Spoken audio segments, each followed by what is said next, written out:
Хай бүгдээр сайн байцгаана уу? Өнөөдөр хайлаар бид нар Австрийн алдар зураач Густав Климтийн намтар түүх болон түүний уран бүтээлтэй танилцж байна. Та бүхний харж байгаачлан The Kiss буюу үнсэлт гэх энэ зураг. Бид нар дэвтрийн нүүр, хөргөчний наалт, утасны кейс гэд хаасайгүй хардаг. Гэтэ энэ зургийг чухам хэн зурсан? Яагаад ийм алдартай юм? Юугаар онцлог юм гэдгийг тэр болон мэддэг. Тэгвэл энэхүү зургийг хажууд байх эрхэм Густав Климт зуржээ. За энэ зураг маань одоо ч гэсэн Австрид байдаг. Өнгөрсөн 100 би Европоор аялж байхдаа Австри Вен хотын Belvedere Palace энэ зургийн их хөлбөр хадгалагдаж байдаг гэдгийг сонсоод зорж очиж танилцсан байгаа. Гэтэл өнөөдөр 2025 оны 5 сарын 5-ны өдөр яг энэ зураг мөн Климтийн олон бүтээлүүдийн хамт Солонгос улсын Тэгүү хотын Аянга Арт Центрт хүрэлцэн ирээд байна. Энэхүү үзэсгэлэн маань 5 сарын 15 хүртэл үн төлбөргүй та бүхэн нээлттэй байх юм билээ.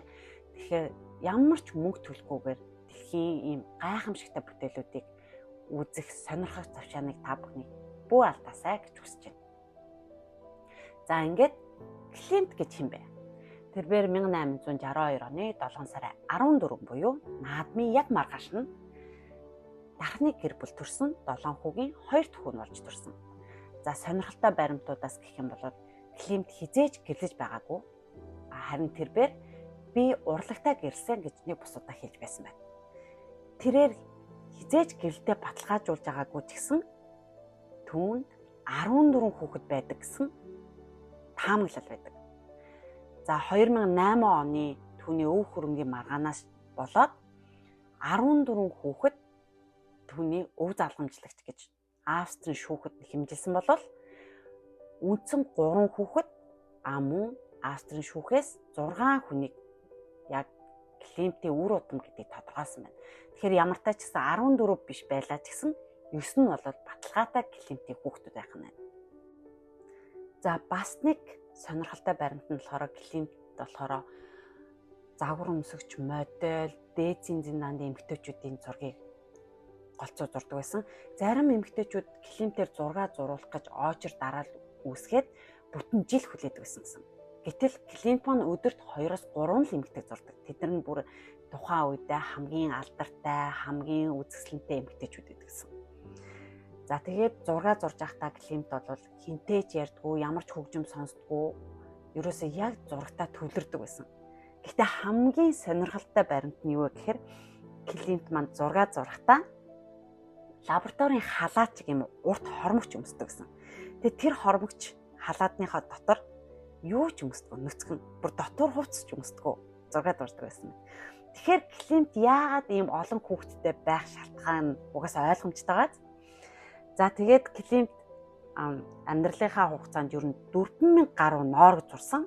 Тэднийх нь ихэнх нь эмэгтэй хүний нүцгэн бий байгалийн байдлыг харуулсан байдаг. Зарим зочд нь бүр Климтийн урлан үзчихэд бие махбодын судалгааны лаборатори гэж хэлсэн тохиолдол байдаг байна. За мөн Густав Климт бол Зигмунд Фройдтай яг нэг цаг үед нэг газар нэгсэндээ Австри Венд 19-р зууны сүүл 20-р зууны үхэнд хоёулаа хамт амьдарч байсан. Хамт амьдарч байсан гэдэг маань болохоор яг нэг гэрт биш, нэг эрен үед нэг газар амьдарч байсан байна. За баримтаас үзэх юм бол тэр хоёрыг хоорондоо уулзж байсан гэсэн ямарваа нэг нотлохоо байхгүй ч гэсэн Климтийн бүтээлүүд бол Зигмунд Фройдийн үзэл санааг зарим нэг байдлаар илэрхийлсэн байдаг гэж үздэг юм байна. За ингээд Солонгос улсын Тэгүү хотын Аянга Арт Центрт гарсан бүтээлүүдтэй бүгдээрээ танилцгаая. За энэхүү үзэсгэлэнгийн нэг авууштай зүйл нь болохоор зураг авч бичлэг хийхийг зөвшөөрж исэн. Тийм учраас үзэсгэлэн ирж үзэж амжихгүй хүмүүстээ өөрийнхөө чадлаар тайлбарлах гэж хичээлээ. За ингээд орж очингууд Густав Климтийн намтар түүх нь явж байгаа. За тэрээр 1862 оны 7 сарын 14-нд төрсэн бөгөөд 1918 оны 2 сарын 6-нд нас барсан. За тэр Густавын зургийн доор хэлсэн үг нэгаа тэр хэлсэн үгэнд нь болохоор би өөрийнхөө үргийг хизээж зурж байгаагүй. Би өөрийгөө зураг төрслөхөөс илүүтэйгээр бусад хүмүүс ялангуяа эмэгтэйчүүдийг сонирхдаг. Надад онцгой зүйл байхгүй. Би өглөөс орой хүртэл өдөр бүр зураг зурдаг зураач. Хэрэв хэн нэгэн миний тухай мэдхийг хүсвэл миний зургуудыг анхааралтай ажиглаарай гэж хэлсэн үгнээс нь иш татсан байна. За 62-аас 76 оны тухай мэдээлэлдэр бол тэрээр алт мөнгөний дархны 2 дахь өв болж төрсэн бөгөөд Вений политехникийн сургуульд 9 орж суралцсан тухай байсан боловч 77-аас 85 оны мэдээлэлдэр ах нартайгаа хамт музейн төв тавилгыг тогтоолоход хамтран ажилласан тухай. Энэ зургийн талаар бол дараа дэлгэрэнгүй тайлбар авна. Энэ ямар утгатай, яаж зурсан зураг вэ гэдэг нь илүү тодорхой гарч ирнэ. За 1900-аас 1904 он бол Климтийн үеийн алтан үе гэж нэрлэгддэг. Мөн хамгийн бүтээлч, хамгийн маргаантай үеүүдийн нэг байсан. За 1905-аас 8 онд бол нөгөө алдарт 3 зураг явж байна. За ингээд 1918 онд тэрээр хамгийн эхлээд цус харавсан. Түүний дараа ханиадны улмаас 2 сарын 6-ны өдөр насан өвд болсон тухай мэдээлэл байна. За эндээс эхлээд Густав Климтийн уран бүтээлүүд эхэлж байна. За энэ зураг бол 1880 онд зурагдсан болов уу гэж хамгаалж байгаа. Portrait of a Girl гэдэг зураг. За эхний үедээ бол Густав Климт маань бол академик реалист хэм маягаар зурдаг байсан. За академик гэдэг маань бол ямар хэлбэрээр зураг зурдаг вэ гэхээр яг сургуульд заасан дүрмийн дагуу, хэмжээсийн дагуу, хүний бие бэлтэр яаж гарах ёстой яг тэр дүрмийн дагуу явдаг болов. Реалист хэм маяг гэдэг нь бол яг бодит байдал, амьдралыг харуулж идэг. Ийм хоёр ялгаатай байдаг байна. За тэгэхээр Густав Климт маань бол ихэнх үедээ академик реалист хэм маягаар зураг зурдаг байсан. За энэ зургийн хувьд бол энэ охины өмсөн хантаад, цагаан заах, улаан хүрэн, хувцс нь бол 19-р зууны сүүлийн Европын загварыг илэрхийлдэг. За хүүхдийн доошоо харж байгаа бол зөөлөн, тайван урамцгалтай, сэтгэл хөдлөлийн гүн үзгий байдалтай байгаа нь бол реалист урсгалын нэг чухал элемент гэж үздэг юм байна. За мөн Климтийн гэрлийг маш нарийн мэдэр зурсан, бүрэн боловсрч амжаагүй мэргэжлийн өндөр түвшинд ойрцсон байдлаас нь хүний залуу зураач байх үеийн бүтээл гэдгийг бол илтгэдэг байх нэ. За энэ зураг бол Клара Климтийн хөрөг зураг байна. Зураачийн маань төрсөн дүү охин буюу яг зулаагаад гიშгэж төрсөн яг доотлохын дүү охиных нь хөрөг зураг байна. За Клара Климт бол 1860-аас 1937 оны үед амьдарч исэн. Зураачтай маань нэлээд ойр дотно Густав Климтийг нас барах хүртэл нэг байранд хамт амьдарч исэн. Ийм дүү охиныхын зураг байна. Тэгээд энэ зураг маань өнөөдөр манай Солонгосын Тэгвотын Аянгоо арт центрт хүрэлцээрсэн бол бидний хувьд бол маш олзуурхаштай зүйл юм. Учир нь гэвэл энэ зураг маань болохоор Австрийн хувийн цуглуулганд байдаг. Тэр болгон үзэсгэлэнд гарч ирээд байдаггүй. Тэр болгон хүмүүс толлуулаад байдаггүй ховорхон бүтээлүүдийн нэг эндэрсэн байна. За дараагийн зураг бол Girls Hair in a File гэдэг бүтээл байна. За энэ бүтээл нь болохоор бүсгүй хүний гоо үзэсгэлэн, уян зөөлөн байдал, сэтгэл санааны нарийн хөдөлгөөнийг илэрхийлдэг олон нуур зургуудын нэг хэсэг юм. За зургийг бол бүсгүйн толгойн зүүн эсвэл баруун хажуунаас нь төрсөлсөн дуугийн гойныг эсвэл нам гүн мэдрэмжийг төрүүлдэг ийм зураг бүтээл байна. За энэхүү зургийн нэрийг монгол хэл рүү орчуулах юм бол нийл ягаан оролтой бүсгүй хөрөг зураг гэж орчуулах болохоор юм байна. За 1890 оны сүүлийн бүтээл бараг 100 жилийн турш хувийн цуглуулганд хадгалагдаж байгаад 2014 он Вений Kunsthistorische буюу за германаар л ингэж хэлж байгаа. Монголоор болох юм бол урлагийн түүхийн музейд 2014 онд хандуулснаар олон нийтийн хүртэл болсон байна. За энэ хүү бүтээл бол Климтийн хөшгөний зураг байна. 1988 онд Вений Бүрэг театр тайзны хөшгөний зургийн ажил дээр автагаа хамтарч ажиллахдаа энэ хүү бүтээлийг тойрсон байдаг юм аа.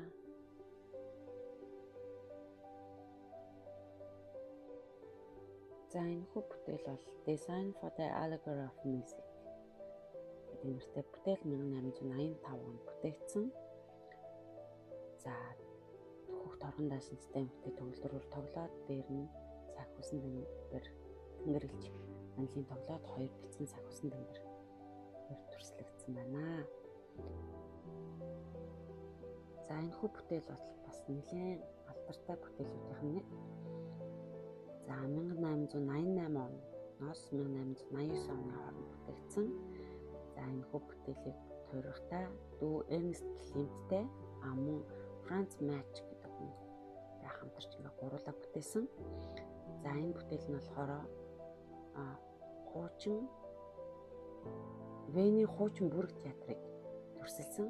Зураг нь болохоор тайзнаас үзэгчдийн танхим руу харсан төр зурсан бөгөөд театрын уур амьсгалыг бол бодитоор мэдрүүлдэг.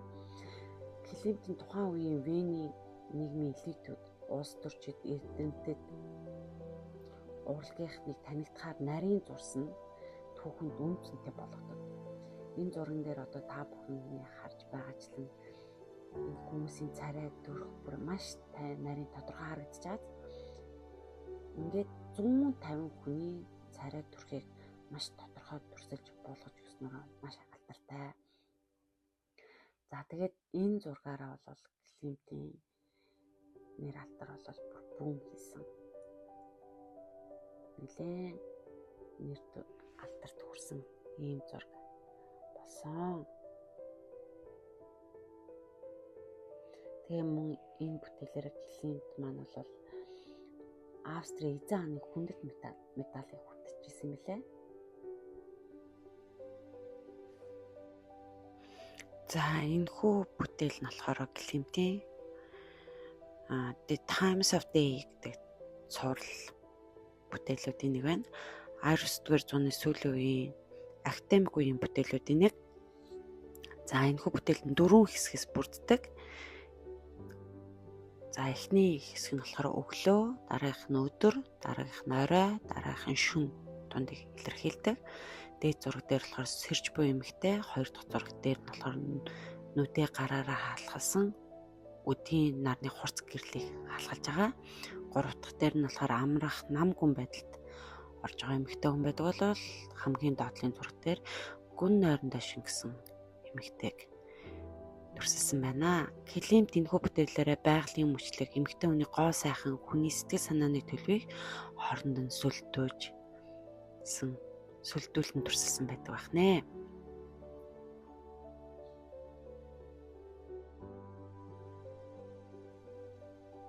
За дараагийн бүтээл бол Forest Floor буюу айн хөрс гэсэн бүтээл байна. За энэхүү бүтээлээ 1881-ээс 1882 оны үед тойрсон 19 настай байхдаа зурсан бүтээл байдаг. За зотон дээр тосон будгаар зурсан байдаг байна. За энэхүү бүтээлийн онцлог нь болохоор айн алуу дээр хөрс, хөвд, ялзарч буй навч, мөчөр, ургамал зэргийн нарийн ажиглалтаар дүрсэлсэн. Бор ногоон, дамгаалсан гэрс өдрийн тогтолцсон сайтай техникийг харуулсан юм бүтээл байдаг байна. За дараагийн бүтээл бол Эмили Флогийн 17 настай үеийн хөрөг зураг. Энэ зургийг зурх үед Климт маань бол өөрөө 29 настай байсан. За 1891 оны зун бол аав нь нас барж мөн 12 сард нь дүү Эрнест нас орсноор Климтийн хувьд бол маш хүнд цаг мөчүүдийг тулж исэн. Яг энэ цаг мөчтөд бол Эмили Флогтой танилцсан. Эмили Флог бол Климтийн намтар уран бүтээлдээс бол хизээж салшгүй тийм чухал байр суурь үзлэх бүсг байгаа. Хэдийгээр Климт маш олон бүсгүүчүүдтэй харилцаа холбоотой байсан ч гэсэн Эмили Флогтой бол нэлээд дотн маш удаан харилцаа холбоотой байсан гэдэг. За дараагийн зурган дээр бол Климт маань Эмили Флог руу өөрөө ингээд навч цэцгээр ил загтал бүтээгээд явуулдаг байсан. Ил загтлынхын нэг хэсэг нь үүний дараа бол Эмили Флогийн бас нэгэн хөр зураг байна. Тэгээд Климт бол Эмили Флогийг маш олон янзаар маш олон удаа зурж исэн. Тэгэхээр энэ бүсгийн талаарх зургуудыг бол нэр таашаастай бас нэлээд олон харах баха. За энд миний хамгийн дуртай бүтээл гарч ирж байна. Климтийн бүтээлүүдээс үнсэлтээс ч илүүгээр энэ зургийг би дуртай 1895 оны хайр гэдэг бүтээл байна. За энэ зурган дээрээс би жинхэнэ тэр маскулин, жинхэнэ тэр феминин энержиг мэдэрдэг. Тэгээд зурган дээр эрэгтэй хүнийг тэр саарал ногоон дэвсгэр дээрээс ингээд ургамал навчин дундаас гарч ирж байгаа нь болохоор эрэгтэй хүн байглаасаа тийм хүчрэхэг, зоримог, дайчин, удирдахч шин чанарыг харуулж идэг. Тэгээд эмэгтэйгээ ингээд хүчтэй тэрвэрж байгаа байдал нь бол тэр эр хүний хүсэл тачаал тэр хайрын шунж байгаа байдлыг илэрхийлж идэг. Харин эсэргээрээ эмэгтэйг болохоор цагаан юм даашинцтай, цайвар царайтай эмэгтэйгээр дүрсэлсэн байглаасаа юм гоо үзэсгэлэнтэй цэвэр ариун байдлыг илэрхийлж идэг бөгөөд яг нүдэн анаад эрэгтэйдээ ингээд тэрврүүлсэн байгаа байдал нь болоод яг тэр хайрын өмнө тэр хүчрэхэг эрэгтэйн өмнө өөрийгөө бүрэн даатгаж найдаж орхиж байгаа, өөрийгөө сул орхиж байгаа. Яг тэр эмгтээлэг шин чанарыг мэдрүүлж идэг. Тэгээд энэ зурагнаас маш их хүсэл тачаал, маш их хайр, маш их айцыг мэдэрдэг. Тэгээд айц гэдэг нь ингээд баг зэргийн токсик мэдрэмжийг авч байгаа ч гэсэн хайр өөрөө бас айцтай, хайр өөрөө хүсэл тачаал, хайр өөрөө ад жаргал энэ бүхнийг агуулж идэг учраас яг энэ зураг яг хайрыг бүрэн утгаар нь илэрхийлж байгаа юм шиг надад санагддаг. За тэгээд дээр нь байгаа тэр хүний төрснүүд болохоор эмэгтэй хүний хүүхэднээс, залуунаас, бүтэлнээс үхлийг илэрхийлж идэг. Тэгэхээр хайр бол мөнх биш гэсэн утга санаа ч гэсэн бас давхар агуулж идэг. Ийм гайхамшигтай бүтээл байна. За дараагийн зураг бол Мэри Броуни. Тэрээр энгийн гаралтай бүсгүй байсан боловч тухайн Вений амжилттай бизнесмэнтэй гэрснэр дээдсийн хүрээлэлд орж ирсэн. Ингэснээрээ Климтийн эгч дүүс болон Эмили Флог нартай дотн нөхөрлөж тэдний загварын салгаанаар өөрчлөлдөг байсан. За энэхүү зурган дээрээс тухайн цаг үеийн Вений дээдсийн эмэгтэйчүүдийн дүр төрх нийгмийн байр суурийг харж болохоор байна. За дараагийн зураг бол Хелена Климт. Хелена Климт бол Густав Климтийн дүү Эрнест Климтийн охин.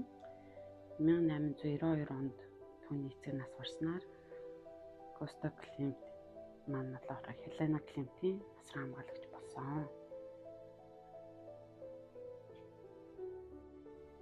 За дараагийн бүтээл бол Соня Книпс. За жинхэнэ нэр нь болохоор дуутахад аягүй хэцүү.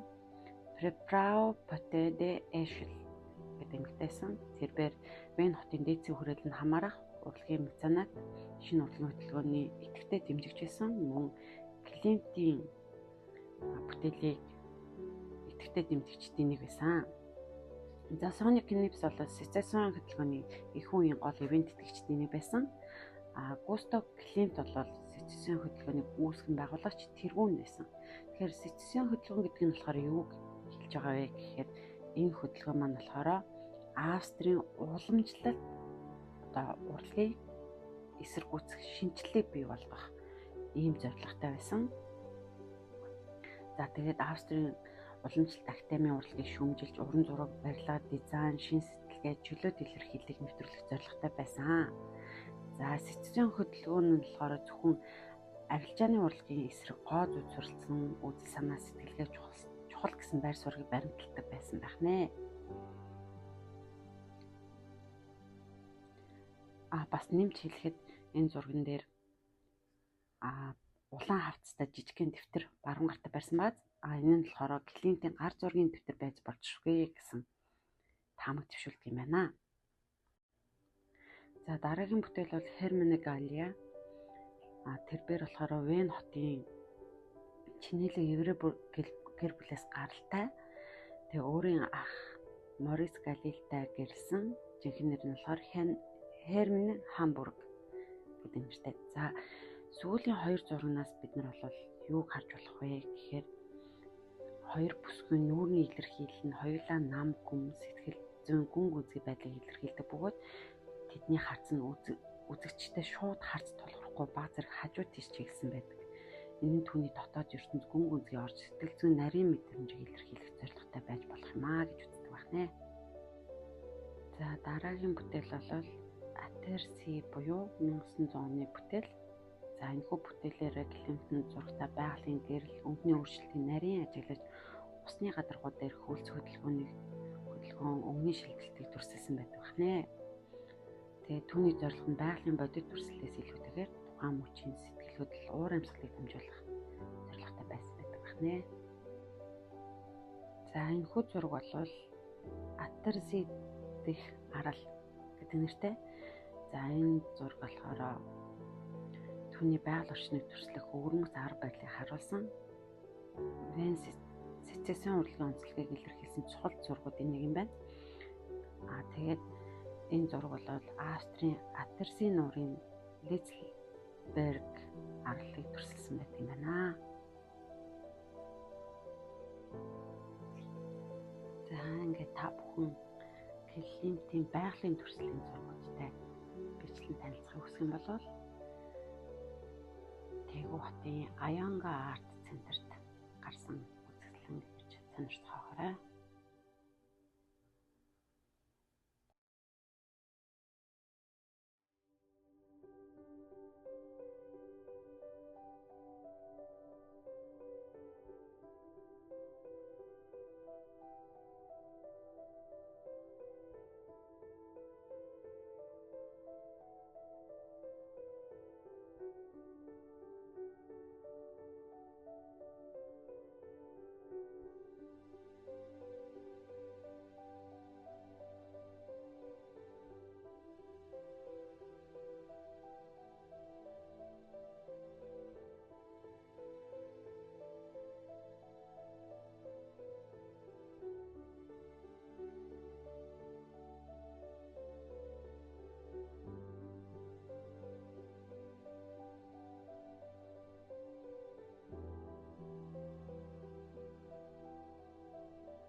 За энэхүү зураг бол Three Ages of Woman буюу эмэгтэй хүний 3 нас гэдэг нэртэй зураг.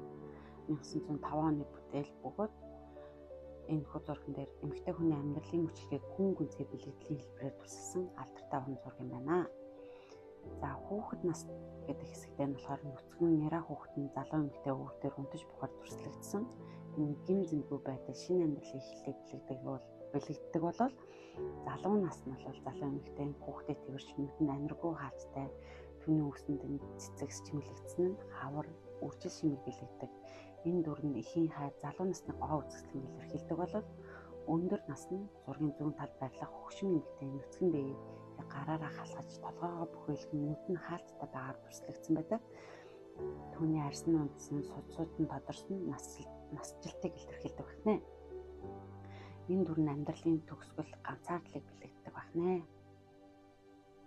За зургийн арын фон хоёр өөр өнгийн ааврагаар хуваагдсан байдаг. Хүүтэн өнгийн аавра буюу цэнхэр ногоон хүүхэд ба залуу эмэгтэй хүрээлж байхад амьдралын эхлэл залуу насныг илэрхийлэгддэг бол дулаан өнгийн аавра бол улаан хүрэн өнгөн хөгшин эмэгтэй хүрээлж амьдралын төгсгөл насжилтыг илтгэдэг байна. За энэхүү зураг бол Death and Life буюу үхэл ба амьдрал гэдэг нэртэй 1980 онд эхлүүлж 1910 онд анхны хөлбөрөөр зурсан бөгөөд 1915 онд эцэслэн дуусгар болгосон алдартай зургийн нэг юм байна. За зургийн зүүн талд хар нөмрөгтэй гавлын яс бүхий үхлийг дүрслэл байдаг. тэрээр баруун талын амьдралын бүлэг рүү ширтэж буугаад төрслөгдсөн үхэл амьдралыг үргэлж дагаж байдаг гэсэн санааг илэрхийлдэг байна. За баруун талд нь өвлөг амьдралын баяр баясгалан илэрхийлсэн бүлэг хүмүүс төрслөгдсөн. Тэдний дунд хүүхэд, залуу хоос, хөгшин эмэгтэй зэрэг амьдралын янз бүрийн үе шатны хүмүүс багтсан амьдралын мөчлөгийг илэрхийлдэг байна. За эдгээр хүмүүс үхлийн оршихуйг үл тоомсорлож өөрсдийн амьдрал төвлөрсөн байдлаар төрслөгдсөн амьдралын баяр баясгал гоо үзэсгэлэнг онцолдог байна. За энэхүү бүтээлтэй Климтон тод өнгө, гоёлын хяа угалц, зөөлөн уруу хэлбэрүүдийг ашигласан түүний алтан үеийн онцлогийг илэрхийлдэг байна. За ингээд алтарт үнсэлт буюу The Keys гэдэг зураг маань гарч ирлээ. За энэ үнсэлт зураг бол 1907 оноос 1908 оны бүтээл. Түүний алтан үеийн оргил бүтээлүүдийн нэг бөгөөд хайр, гоо үзэсгэлэн, сэтгэл хөдлөлийг илэрхийлсэн дэлхийн урлагийн түүхэнд онцгой байр суурь эзэлдэг энэ бүтээл байна. За зураг дээр хосууд үстэн дээр өвдөлтөн тэрвэрлэж үнсэлцэж буугаад төрслөгдсөн. Эрэгтэй нэмэгтэйгээ зөөлөн үнсэж эмэгтэйнүүдээ анаа таашаалтайгаар тэрвэрлэж буй хайр, хүсэл сэтгэлийн хөдөлгөөний гүн үзгийн илэрхийллийг харуулж идэг. За мөн эрэгтэй нь өвдөлн сууж эмэгтэйг тойрон тэрвж хүнсэж буй байдал нь эр хүний хүсэл, итэх, дамгаалыг илэрхийлдэг бол харин эмэгтэй нүдэн анж толгоогоо гэдээлхэн гараа зөөлөн буулгасан байгаа нь хүлээн авах сэтгэлийн нээлттэй байдлыг илэрхийлдэг байна. За эрэгтэй хүний нүмерг нь хар, цагаан, тэгш дүрсүүдтэй. Эдгээр нь логик бүтэц эмх цэгцтэй байдал буюу эр чанарыг илтгэдэг болвол эмэгтэй хүний даашинд нь дугуй, эргүүлэг хэлбэртэй цэцгийн хэт нь энэ амьдралын мөчлөг байгалийн дахин төрөлт өөрчлөхүй гэх эмэгтэйлэг чанарыг бэлэгддэг юм байна. За ард тал нь алтан өнгөтэй нэгэн төрлийн бие бос орчин төрслөгдсөн. Энэ бодит орон зай биш, сэтгэл зүйн орон зай, магадгүй зүуд мөрөөд бол хайр дурлалын дотоод ертөнц байж болох юм аа гэж тайлбарладаг байна. Хосууд бодит ертөнцөөс тасарсан мэт зөвхөн өөр хоорондоо л оршиж буйгаар харагддаг. Энэ нь хайр бүхнийг бүрхсэн үл оршихуйг эзэмдэгч хүч гэсэн санааг илэрхийлдэг байна.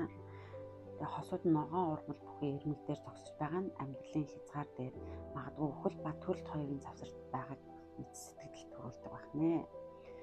За энэхүү зураг нь Фрейд Юнгийн сэтгэл зүйтэй уялдаа холбоотой байдаг байна. Фрейдийн онолоор бол энэхүү бүтээл нь эр хүний далд хүсэл, амьдралын гүн үзгийн эргэлзлийг илэрхийлдэг бол харин Юнгийн үзэлд бол энэ эрийн эрчмийн нэгдэл дотоод тэнцвэрт байдал хүрэх замыг дүрсэлсэн байдаг байна. За дараагийн зураг бол Адель Лохбайер. Тэр Бервен хотын Еврей гаралтай баян гэр бүлээс гаралтай соёл урлагийн ивент тэтгэгч байсан. За зурагт алт мөнгөний навчийг өргөн ашигласан Климтийн алтан үеийн онцлогийг илэрхийлдэг. Аделийн хувцас, арын фон, гоёлын хяа уулзаар дүүрэн бөгөөд энэ Византын болон Египтийн урлагийн нөлөөг харуулж идэг байна. За энд бол Адель Лохбайерийн 2 дахь хөрөг зураг байна. 2 дахь удаа түүний хөргийг зурсан бүтээл нь байна.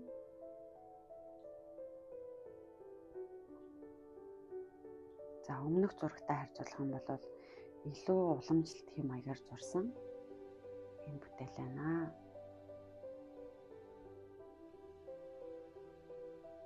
За дараагийн бүтээл бол Мада Примаваси. Тэрээр болохоор Австрийн баян банкир үйлдвэр эзэн Отто Примаваси болон жүжигчин Евгений Примаваси нарын охин. За энэхүү бүтээл нь болохоор Густав Климтийн сүүлчийн хөрөг зургуудын нэг гэж үздэг юм байна. За Мадагийн үсэнд нь цэцэг, хевсэн дээрх шуу, загас, шоргоол гэх дүрсүүд нь байгалийн гоо үзэсгэлэнг илэрхийлдэг. Эдгээр нь Климтийн бүтээлүүдэд түгээмэл хэрэглэгдэх бүтээлүүдийн бэлгэдлүүдийн нэг юм байна. За мөн Мада Примаваси бүтээл нь болохоор 2015 онд гарсан Women in Gold киноны гол сэдэв болж дэлхийн урлагийн түүхэнд онцгой байр суурь эзэлсэн.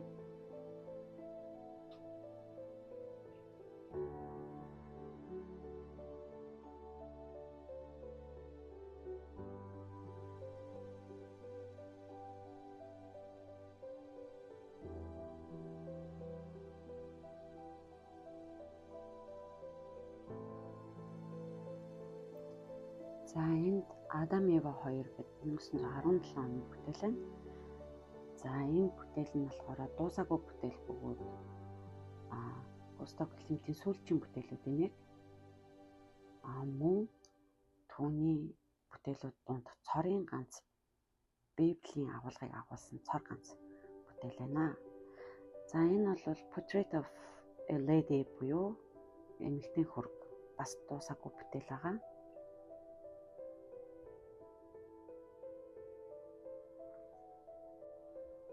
За энэ бүтээл дээр Климт болохоор Японы хэв маягийг нэвтрүүлсэн.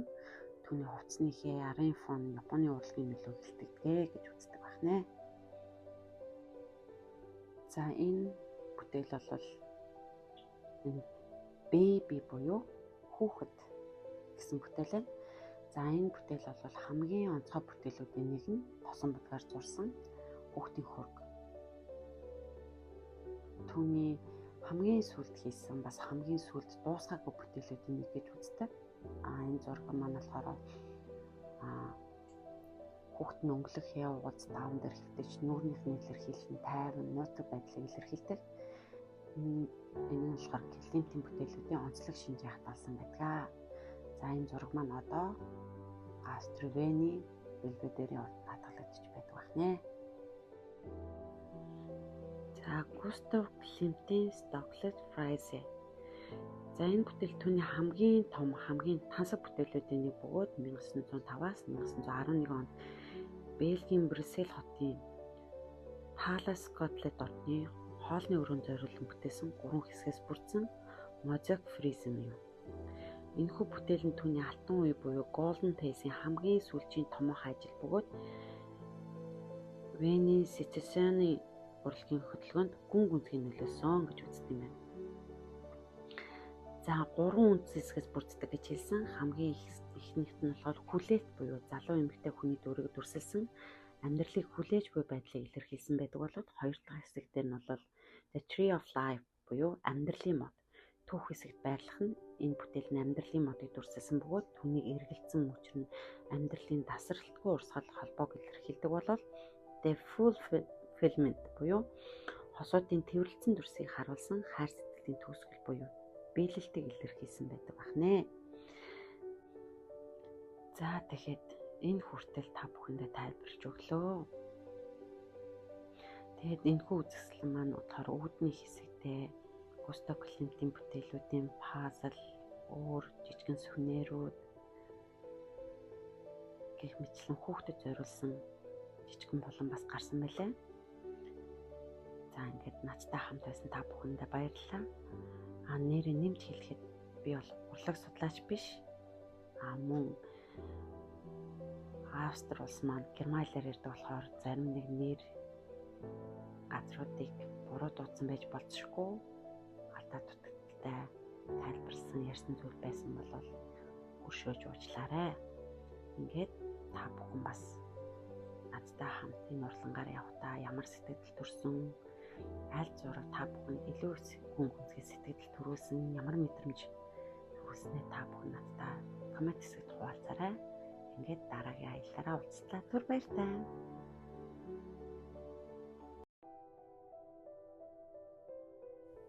Өнөөдөр мартах шатлаа. Аян арт центрийн хаягийг бичлэгийн төгсгөлд оруулсан байгаа. За тэгээ subscribe дарахын мартваа.